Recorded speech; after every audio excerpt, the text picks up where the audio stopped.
Hey, Giant fans. Welcome to the Giant Insider podcast. My name's Jerry Foley. I'm the senior editor of the Giant Insider newspaper, and with me, as always, is the beat writer, the heart of Giants Nation. Nobody beats the biz. Chris Bizignano. Chris, before we get started, before we begin this episode, I want to thank our sponsor, our new sponsor, Fitzpatrick's Crest Tavern, located at 9600 Pacific Avenue in Diamond Beach, between Wildwood Crest and Cape May. Crest Tavern has 18 widescreen TVs and the NFL Sunday Ticket, so you can watch your favorite NFL team while scarfing down some of the delicious options on their menu, including oysters, which are straight off the boat and onto your plate. There's also a great selection of appetizers, including steamed clams, mahi-mahi tacos, and my personal favorite, the Mardi Gras shrimp. So if you find yourself vacationing in the South Jersey Shore, head over to Fitzpatrick's Crest Tavern and tell the owner, Sam Fitzpatrick, that the Giant Insider sent me. That's Fitzpatrick's Crest Tavern, 9600 Pacific Avenue in Diamond Beach, the best shuck in town. All right, dude, before we get started, look, you sent out a great tweet before. Bigger things, September 11th. It seems like the Giants lost a horrible game last night, and they did, but there's bigger issues, and a lot of people lost their lives, loved ones 22 years ago. So just wanted to kind of nod to that first before we get started. Absolutely. Yeah. Great job by you. All right. Let's get into this, man. Obviously not the turnout. Well, you want to get into what happened with you, bro? I mean, yeah. So good point. Jerry's. Yeah, a lot of people think. Well, you did have a family emergency, but they're wondering how you are. So you want to get into what happened on the thing last night? Yeah. So we started the viewing party, which was going awesome. It was 27 people joined before the game even started. I was having a good time, and then I had to kind of end it abruptly. Had a family emergency, but everything is okay. But it was one of those things where you had to kind of be there and be a dad. But look, Chris and I joke around between us. There's 7 kids and 3 dogs, and sometimes things happen, and there's more important things to worry about. So, but everything is okay. We're all good. But that was a fun thing that we started, and I will try it again next week, just so you guys know. We're going to give this a second go around because it seemed like there was a lot of interaction. It was highlighting comments right off the bat, and it was a fun time. And then it had to end. But thanks for bringing that up, Chris. But yeah. Well, I didn't know, Jerry. My son kept checking in on the watch party, and he told me he was like, Jerry said he had to leave early, family emergency or something. And then I saw people on Twitter like checking with Jerry's. You're right. I'm like, holy crap, I didn't even know. Yeah. And then obviously I reached out to you this morning. You told me, you had a little issue going on. Thank God, not health anybody, nothing like that. Yeah, I'll tell you guys. Jerry had to take care of something with his daughter in a car. Yeah, my daughter was stranded in South Jersey without windshield wipers. So that's in a rainstorm. So not a good combination. So anyway, it worked out like Jerry said. It worked out with him. But you didn't miss much, Jerry. And I know you watched the game and you got back and all that stuff. But yeah, that real quick. I had to listen to it on the radio and watch it on my phone. And then I got back home and I said, I got to watch this game for the podcast. I know what happened. Right. Watched it and holy cow. My God, go ahead. Right. No. Just you didn't miss much. It was just a total, complete catastrophe, right? From the moment Andrew Thomas got called for a false start, it went downhill from there. From a promising opening drive to the false start, 3rd and 8, blocked field goal, return for a touchdown, and it went downhill from there, as we all know. So let's get started. One of the things we talked about numerous times this offseason was the biggest question mark probably on this team was going to be the offensive line. Did they improve? They drafted Schmitz, Evan Neal's second year, all that stuff. We expected him to make a jump, improvement up front. Andrew, a left tackle, the whole deal. Well, we got our answer. Now it's very early in the game, right? But it is game 1. It is a division opponent you're going to see again and going to see years down the road.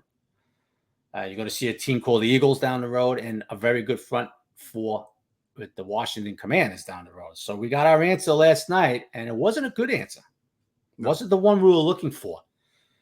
The offensive line just got totally and completely dominated, physically whipped. Guys couldn't pick up stunts late. And the amazing part, and I should say the alarming part maybe of all this, it wasn't like Micah Parsons was out there even dominating.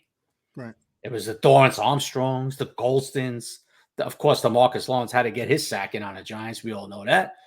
It was other guys. The Ozzy, the good Odigizua brother. Last name. We had his brother on a Giant years ago. We had the good one. They have the good one, I should say. Dominated up front. Just the way they got manhandled against this Dallas team was alarming. Yeah. Now it's game 1. Could always improve, settle down, get it going next week a little bit more. But, dude, here's the bottom line. You could bring in all the Paris Campbells, Darren Wallers, Jerry Rices. You could bring them all in. If you can't block up front, you're looking at a bad season. Okay? A bad season. And Daniel, he made some dumb decisions last night. He admitted to me, I even asked him about the Gilmore interception. He admitted, that was a bad decision. Yeah. I get it. But he had no chance, Jerry, last night. 0. He was getting killed. I'm going to get into why the hell he was even in that game in the fourth quarter. We'll get into that as we move along. But he had 0 chance last night. 0. He was just getting beat up. Then you could see he was getting a little dance happy in that pocket at times because he was getting pounded. He was looking to run a little bit. It was an embarrassing performance by the offensive line.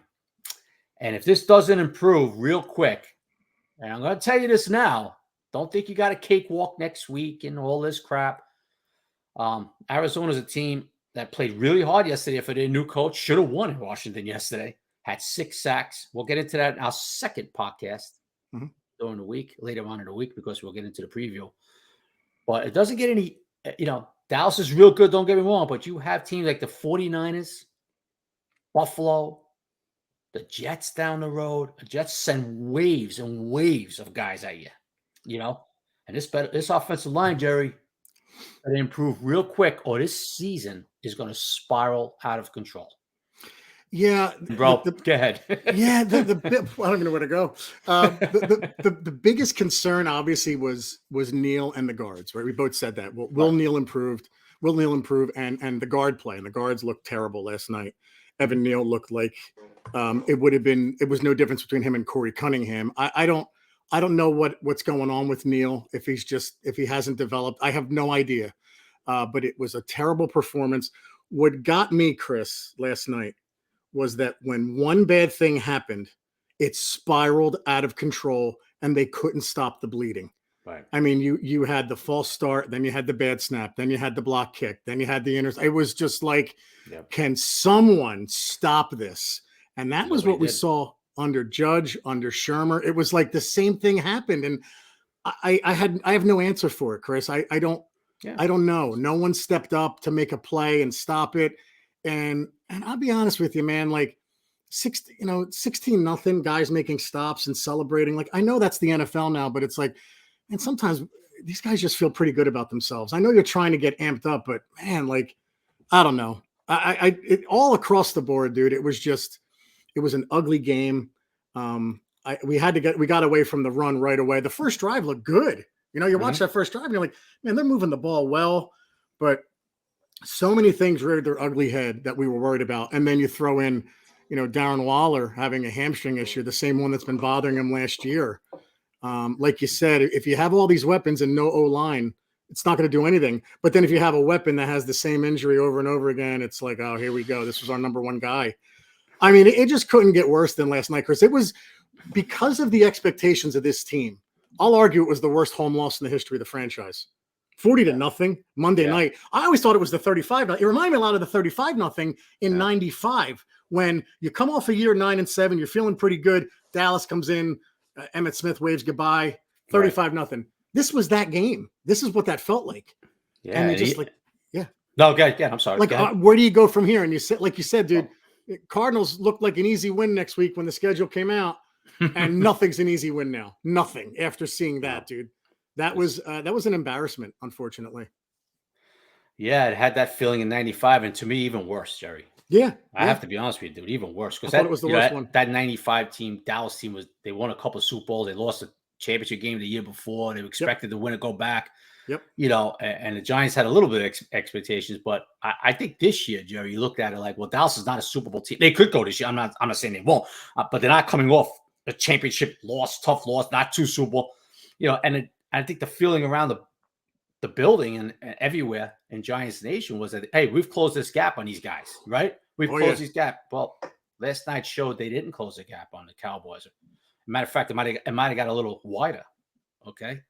Now it's one game. I get it. But like I said, week to week, like you got Arizona a couple weeks ago, you looked at it like, well, you know, if we win that first game, we'll be 2-0. Well, guess what? You might be 0-2 by Sunday, 8 o'clock at night. And Jerry, you know, it'll spiral out of control. I said this. Yeah. We talked about this numerous times. You got to go out, make a statement, win this game. Because if you do lose, well, we know what happened now. That's a must win next week because you got the 49ers, you got Seattle. 4 days later, too. 4 days later. I don't know if you happen to see any 49er game yesterday. Well, I watched all of it. They look pretty good. Murdered the Steelers. They look pretty good. Okay. Yeah. And then you got that October schedule. It could spiral out of control. So just a bad all around night. Guys injured, not serious injuries, but you know, Andrew Thomas he kind of tweaked that hamstring on a blocked field goal return. Right. And you could see he was laboring through the game. You could see it. He was, you know, gutting it out, but he was laboring. Yeah. Okay. You know, up front, Mark Lewinsky, I don't know what the hell he was doing up front. He looked horrible. Okay. Yep. Schmitz, the bad snap. I know, not a good look. It happened. Okay. But Jerry, you know, talk about the defense and you look right at the defense. Let's shift it over 1 second. I was sitting up in the booth last night, Jerry, and it was 16-0. And I'm sitting up there going, okay, somebody on the defense has to shift this momentum. Right. You got to get that strip sack at Dak, even get a defensive touchdown like they did. Right. Or at least set your offense up, turn this momentum. Somebody's got to step up on his defense and shift this momentum quick or this building's going to be empty by the end of the third quarter, which turned out it was, right? So I'm sitting up there like, well, who's going to make a play? Somebody's got to step up here, and nobody did. Now, the defense wasn't the reason why they lost this game. They only gave up like 250-something yards, but they were not very good on third down, about 50% for Dallas, and they were not good in the red zone, two things they did excellent last year. Yep. Okay, it wasn't like the defense, they were marching up and down the field on him. They only gave up like 200. Dak at 130-something yards. Where the hell, he have 140 yards? Yeah, the stats don't look terrible, right? Stats don't look terrible, but they didn't get to Dak. Right. Right? They had 3 quarterback hits, no sacks. Nobody made a play on the back end. No interception-wise. Listen, look, this is a big year for Thibodeau. Okay? Yep. He has to take it to the next level. He's a 5th overall pick. You can't just be like, oh, I'm gonna have a flash some games, and then kind of be quiet the other ones. This is a big season for him. Yeah, he's got, you know what I mean. So he was pretty quiet last night. Aziz was quiet. I didn't think the 2 rookie corners. Look, I know they had that one. Jerry, you tell me that one questionable call, the interference call on Trey Hawkins on that go route. I think if he's a veteran, he doesn't get called for it, Chris. To be honest, interesting. Okay, because I didn't quite see it. Did he grab? I don't know. Anyway, a little. It was. He could have gone either way. I didn't think it was anything. Right. They called it whatever. Banks had the 1 penalty, but nobody was. Look, it wasn't like CD had that one big play and it looked like a door. He fell down. I felt like they bumped into. I think they bumped into each other. It kind of bumped into each other. I know people were screaming on Twitter it was a pick, illegal pick. I don't know. I didn't hear that. I saw it quickly on a replay up in the booth. I couldn't quite figure out if Adoree fell down, got caught up in traffic, whatever the hell happened there, Jerry. CD got him on that one play. But other than that, it wasn't like they were hitting with these big chunk passing plays and all that stuff. Yeah. Pollard had some yards in the ground, but when the defense, they needed the defense to step up and make a big play, a big turnover, anything, right? Yeah. And that didn't happen. And he didn't get off the field a lot of times in third down. So I'm not saying the defense played a heck of a game and all that, but it wasn't it wasn't like they lost. Well, the defense could. What the Cowboys had one good drive to start the second half, another one pretty decent drive. But this was solely on the offense, special teams. Well, and we thought the offense would be the strength, right? I mean, we thought the defense would be good and better, but we just, everything you saw in camp and that one preseason drive, you just thought this is going to be all right. This offense is going to be fun to watch, and it just turned into a complete and utter disaster so quickly, man. I can't believe how quickly it went downhill and immediately. Yeah. But yeah, go ahead. Yeah. No, I just like I said, after that blocked field goal, it was, then and that Daniel little pass to Saquon, he didn't see Diggs. Diggs was in a cover 2 there. Yeah. He was breaking off. He didn't see it. He threw that little flat pass out of the backfield to Saquon and set him up to get blasted, which is exactly what happened. And the ball goes up in the air, and they return it for a touchdown. Game basically over. It felt like, right? So, not just a horrific night all around. The Darren Wallace situation, Jerry. Look, he goes on the injury report Friday. We were all shocked by it. Like all of a sudden, we see the injury report, questionable hamstring. Like what? So he aggravated in practice or something. Practice limited Friday. He moved around pretty good last night in warm-ups. He had a couple of catches. But, dude, this is something that's going to be an issue all year. He, last year with the hamstring, missed time, bothered him all year. Well, here we are in game 1, and he admitted last night in the locker room there was a hamstring from last year. Yeah. Okay. So every week now, Jerry, you're going to be looking at this like, well, how healthy is Waller going to be? Yeah. Because these hamstrings, man, you know how it is. They linger. They linger. So you got to look at this like, oh, man, it's like every week now, is Waller going to be all right? Is he going to be 100%? Is he going to be 80%? How effective could he be now? Because he's got this hamstring going on already. Right. So that's amazing how quickly the promising start just turned around to like, well, now Thomas is hurt. I saw they were taping Neal's ankle last night on the thing. The offensive line, Zito came in there. He had to play tackle after Pert got hurt, the swing tackle, right? The guard position, especially Gawinski, horrible. So, and all the health that we felt good about coming out of camp, it just in one game, like all of a sudden your best lineman goes down, and now he's dealing with a hamstring that's going to probably linger. I mean, the MRI is being done today, but you don't know how that's going to turn out. But it was just it was such an ugly game after such high hopes, and like you said, man, we thought we had closed the gap, and it's clear that we have such a long way to go. And the real frustrating part about it, Chris, is like there's been investment in this offensive line, right? For 10 years, we've tried to build this. And I argued years ago that it's not like Jerry Reese ignored it. I mean, he drafted Eric Flowers, Weston Richburg. He got a little too cute bringing in free agents, but there was an attempt there, right? Justin Pugh, first round pick. I mean, this offensive line, Chris, you have 2 top 10 picks in Thomas and Neal. You have a second rounder that really could have gone in the first in Schmitz. And then you spent a lot of money on Glowinski. I mean, they've invested assets into this, and it looked like an absolute disaster last night. What can you say, man? They got to turn around and improve, man. I don't know. I'm out of superlatives, bud. Yeah, that's what you got to hope, right? I mean, all right. Look, it was an embarrassing effort, and now we got to go out there, practice this week, and improve. Get better against Arizona. Get better against San Francisco. Look, plenty of times I've seen teams that were good teams look embarrassing on the opening game. Week 1 is good luck. Now, I'm not saying 40-0 good luck. I'm just saying, a lot of times teams they get better as the season moves along. Okay. Yeah. But Jerry, I just put something on Twitter a little while ago. Chris, before you go into it, hang on, guys. We're 20 minutes in already. We're going to take a break and be right back after this. You'll listen to the Giant Insider podcast. Hang on. And we're back, folks. Listen to the Giant Insider podcast with Jerry Foley and Chris. Nobody beats the Biz Ignano. Go ahead, dude. Yeah, for the first time last night, I'm watching the second half and I'm questioning Brian Dable. Yeah. I'm questioning Mike Kafka. Why?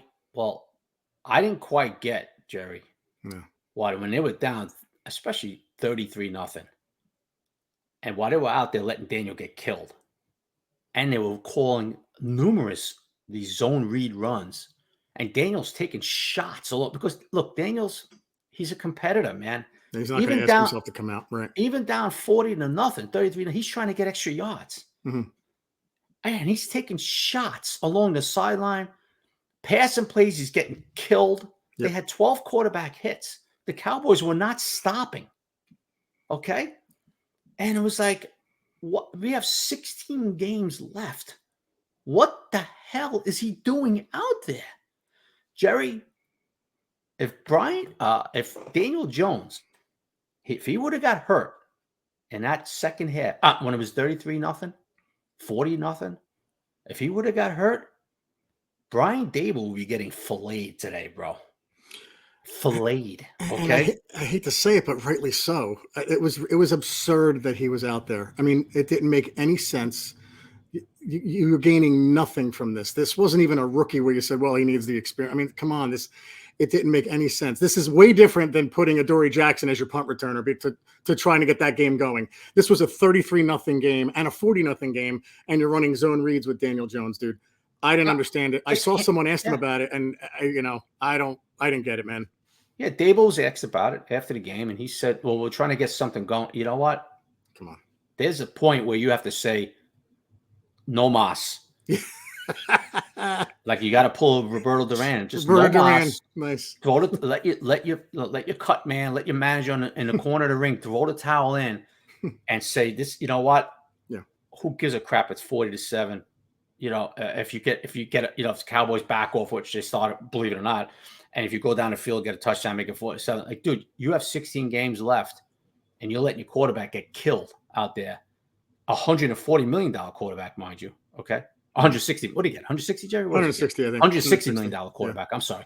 Yeah. Get killed out there. And we were all like, what the hell is he doing out there? The first time I really questioned what Dable did last night. And the play calling, dude, just hand the ball off the breeder, get Brightwell in there, get Eric Gray in there. Just hand the ball off and then throw when you have to, quick hits, whatever hell, with Tyrod Taylor, by the way, not Daniel. Get Tyrod in there, throw some quick hit passes when you have to, and third. It's over. Get the hell out of the building.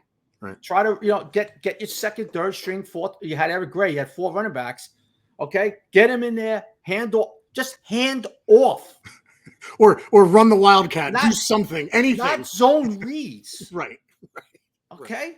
RPO, zone reads, whatever. What? I was just like, what the hell are they doing? Why are you putting Daniel out there? And the Cowboys defense, they were enjoying this. They were flying around, looking to belt people on the floor. They were rubbing in the Giants. They were enjoying this, bro. And 2 of those sacks were called back, dude. It would have been 9 sacks. I mean, he was hit again, right? Like you said, hit sack 7, hit 12, but then hit 2 more on sack 2 more, I should say. But there were penalties on the defense. One was holding, I think one was offsides. Right. But they were really teeing off on him, and I'm surprised that a guy like Dable, who's so smart with the game, did that. It didn't make any sense to me. And you would think, like, behind this offensive line, Brian, there is a good chance that Tyrod Taylor's going to have to come into a game, so you may as well get him in now. I'm just saying, like, the reality is if that line plays like that the rest of the year, Daniel Jones is not going to make it through the season. I'm sorry. He's just not. No one would. No one would in the NFL.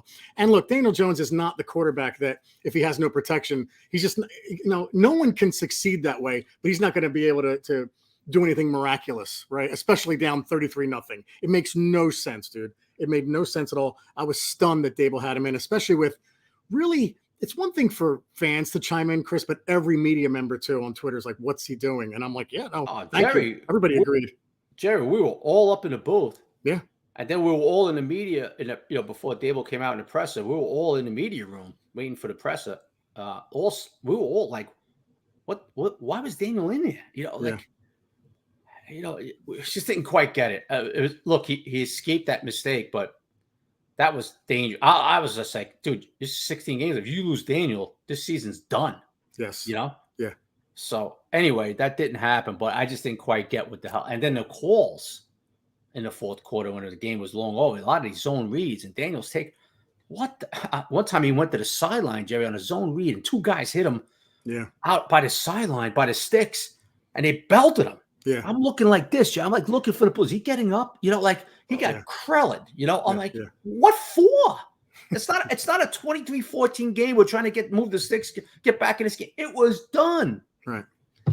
So look, just a bad night from all around, coaching staff, players, everything. I got to ask you about something else, Chris. There was and we're going to get to your question that you asked to Jones too. somebody asked Dable about fight in the Giants, right? Like, what did you feel like there was fight till the fourth quarter?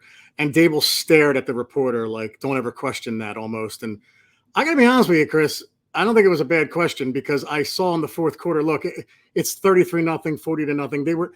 They were running all over them. It just felt like the Giants couldn't wait to get off the field at that point. And I don't blame them, but do you think that's an unwarranted question when it's 40-0? That, hey, do you think your players gave up a little bit? Or you think, are you questioning that at all? Do you think that's a bad question? I got to ask you. Look, it's a fair question. I didn't quite see guys laying down on the field. I didn't quite see that, unless you did, Jerry. No, it's not I laying down. I miss a lot up in the booth, man. Yeah, of course, not laying down, but just like kind of going through the motions at that point. And I'm not saying I blame them, but it's like, yeah, I don't know. Yeah, look, it was demoralizing. I was just, they're getting smoked at home. The fans are booing. I guess it's just natural at times just to kind of like go through them. Let's get the hell out of here. That's a little bit of a difference between that and guys just quit and they didn't give an effort. That I didn't see, Jerry. I could be wrong. Yeah. I have not seen every play. I missed stuff in the booth and stuff like that. Unless you saw something, were they saying that on TV, or did you see something like that? No, they weren't saying it on TV, but you could just see the body language. Like Jerry, they're down 40-0. No, I know. Right, I get it. And the body language is probably not going to be good at times. I get it. You got to keep fighting. Every play. I understand that, but it's only natural at times too. Yeah. So look, was it a fair question? I guess so. If that's what people saw, I didn't see that. And we've talked about this in the past, Jeremy. You brought it out immediately. We were like, that guy quit. Well, that guy, I remember years ago, we were like, that effort, they quit, those guys. Remember we said it on the podcast. Yep. Years ago, but maybe body language was bad. I'm sure it was, Jerry, at times. But hey, it's a fair question. Dable wanted to murder the guy who asked it, but it was a fair question. Speaking of fair questions, you did ask Jones about his interception, which was... I wasn't quite sure what he was doing. Yeah, it was terrible. He was trying to make a play. It was clear he wasn't throwing it out of bounds. Anybody else, I don't know if he was trying to just throw to one hopper. That's what I was asking. I mean, just throw it out of bounds if you're not. Just throw it out of bounds. Yeah, that was terrible at that point. So obviously he told me, he answered honestly. He says, "No, I tried to force a play there." Yeah. And that's just a horrific decision because Jerry, when it happened, I wasn't sure if he was just throwing a one hopper to the ground. Then I said, "Well, just throw it out of bounds then," right? I was just winging on the sidelines then, right? Yeah. So then after that, I'm saying to myself, did he really try to get that ball in there? I'm looking like, well, obviously, I guess he did. He did try. And Gilmore, who is an absolute huge addition to the Cowboys. That was a great trade by Dallas getting him. Anyway, and he, which is the funniest thing, Jerry, because I thought it was an incompletion. Like he just threw it away. And all of a sudden I see Dallas celebrating. I'm looking like, wait a minute, did Gilmore pick that off? And then I'm like, you got to be kidding me, Yeah. Just incredible night. It's just an incredible night, man. Especially still look, a lot of question marks about these special teams the last few years. Yeah. Coverage, they didn't have to really cover last night, but they did have the blocked field goal that totally and completely shifted this game last night. Yep. Can't have that. I'm not, Jerry, could you tell me who was the player that the Cowboy guy jumped over?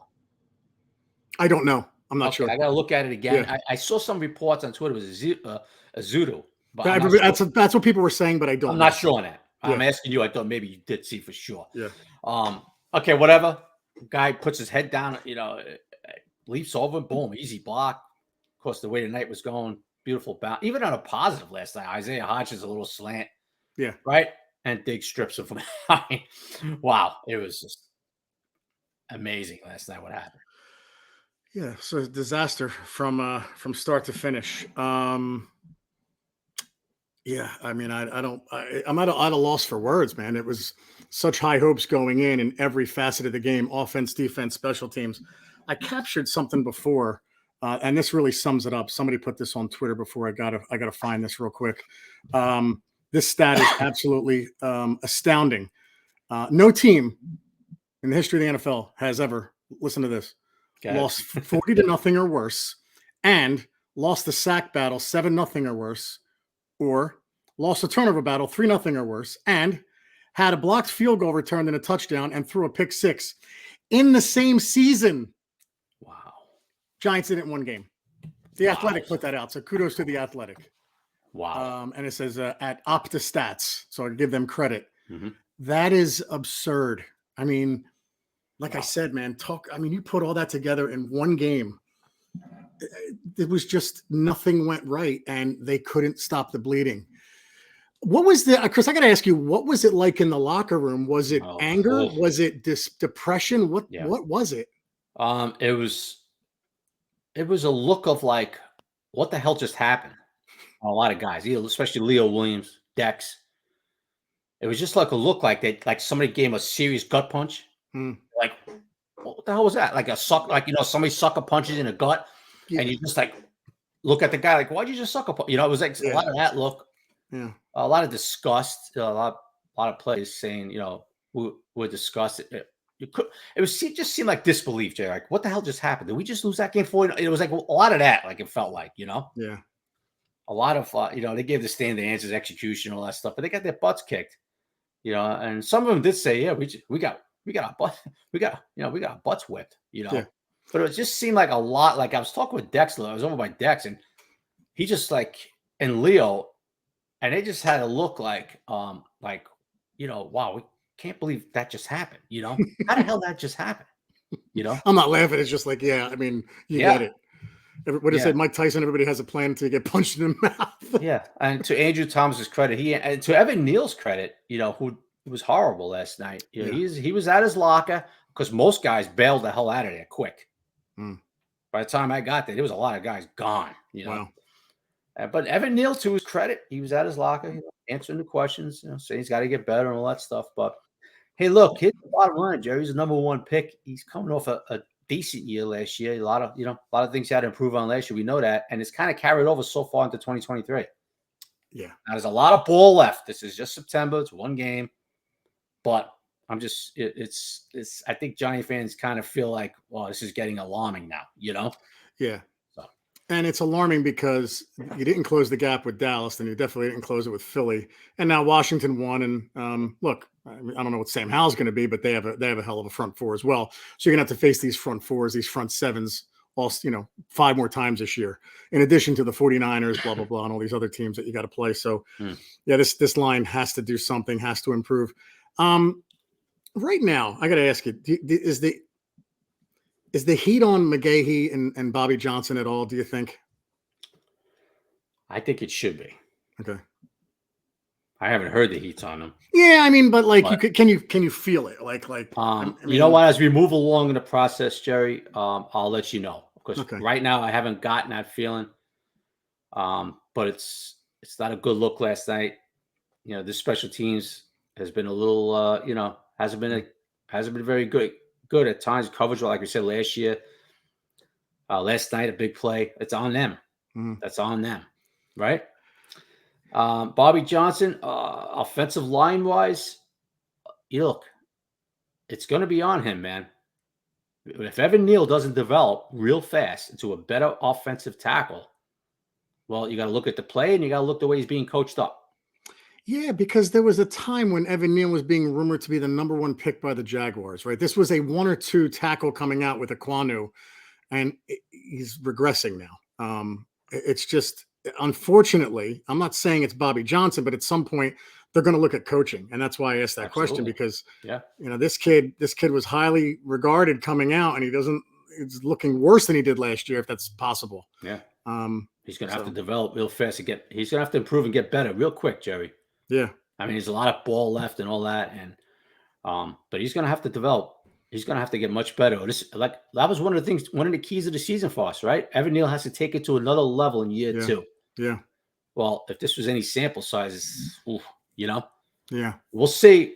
It's unbelievable, Jerry, is that you play Arizona next week, and even if the Giants go in and beat them 24-10, 24-14, something like that, Giants fans are not going to be like, okay, we're back. They're going to be like, okay, this is what we expect. I don't. Right. It's not going to be a good feeling until you go to 49ers and give them a game. Right. You know what I mean? After that, even if you win Sunday, it's not going to be a very good feeling. It's going to be like, well, let's see what we do in 4 nights, right? It's the 49ers. And if they get smoked there, everybody's going to be like, well, they beat Arizona. Okay, you should have, right? Yeah. That's the way the feeling's going to be, man. But one step at a time, and you're going to have to go out there and improve on a lot of stuff and get a win in Arizona, because if they don't, it's going to be hot around this area. It's going to get late early, as Yogi Berra said. Yogi used to say.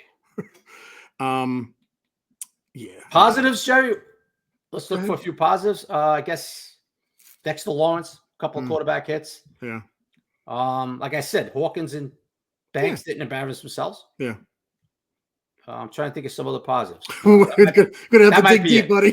Saquon, some counter runs in the first drive. Had a couple of nice runs. That first drive was a positive. Yeah. Daniel used his legs. They plan. I told you they're going to plan on using his legs. I guess the Cowboys designed right. He did it. Funny, Chris. Real quick, if you said what was the turning point in the game, Andrew Thomas's false start. Like, that's amazing. Like, after that, it just went. That's that, and we're done. Yeah, that's Then So, other than that, Jerry, you could come up with something. How many penalties had last night? I can't even think of many. Anything else, Jerry? Could you think of a positive? I don't know. Gallant had a 60-yard punt. I don't know. I'm trying to come up with anything. Oh yeah. Jamie Gallen. Gillen. Sorry, Jamie Gillen had a nice punt. All right, we got that. 6 penalties. I guess it could be worse. I guess.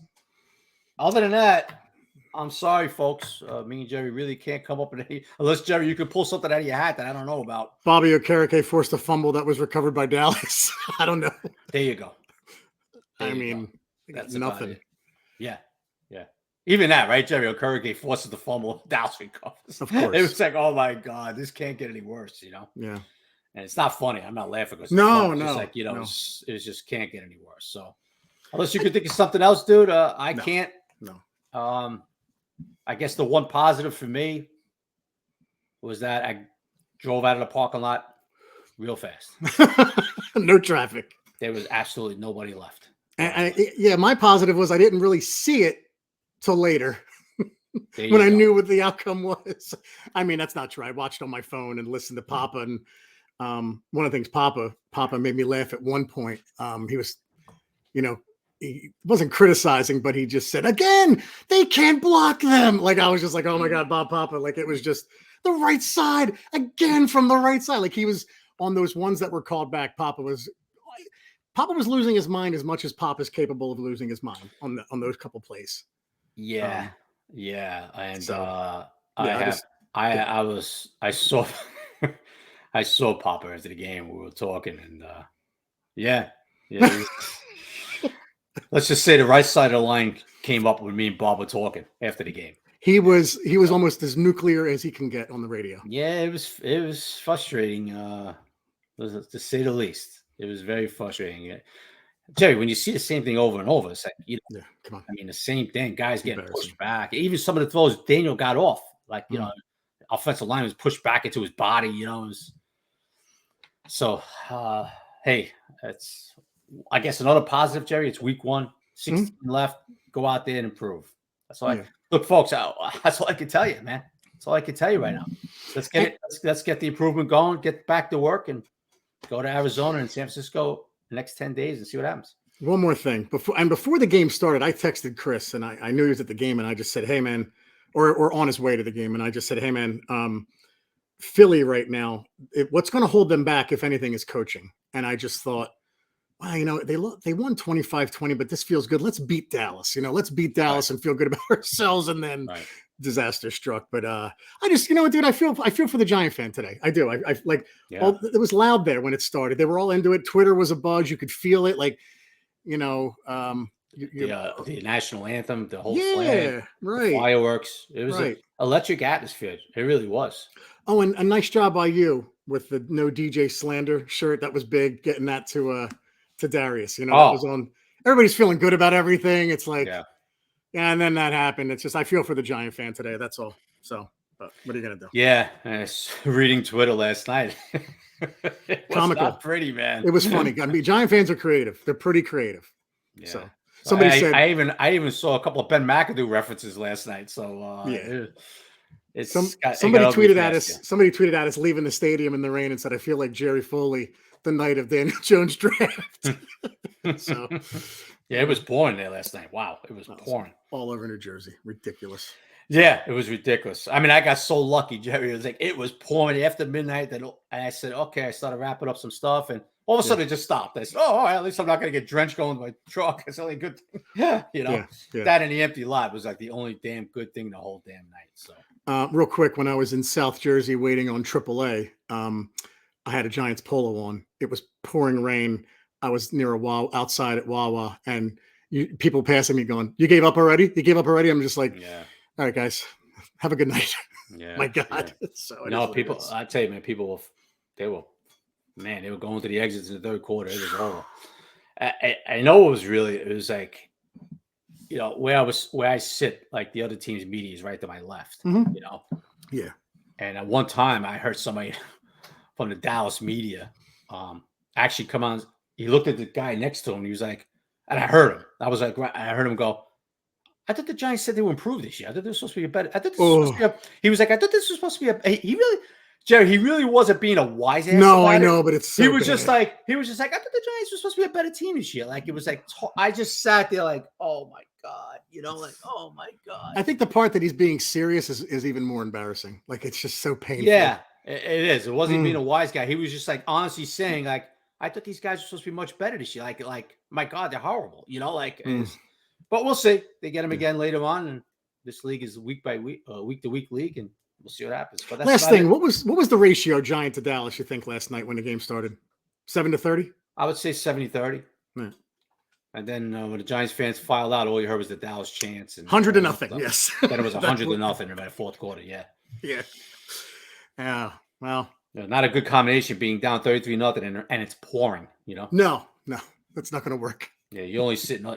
And I saw some Giant fans still gutting it out, sitting there in the rain. I was like, look at them, man, diehards. Incredible.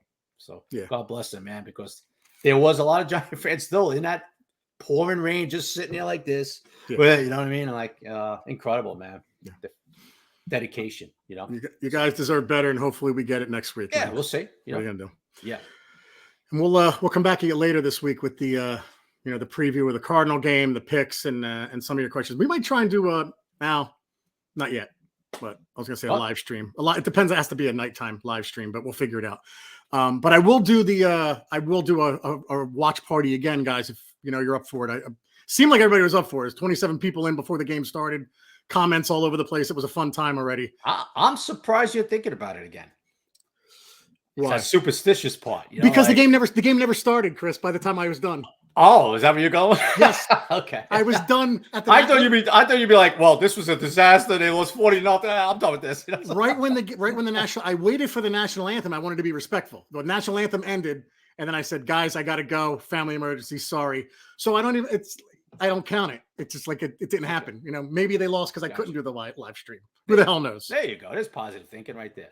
So good stuff, buddy. All right, guys. We'll be back later in the week. Sundays are Giant days. Take care, everyone. Bye-bye, everybody.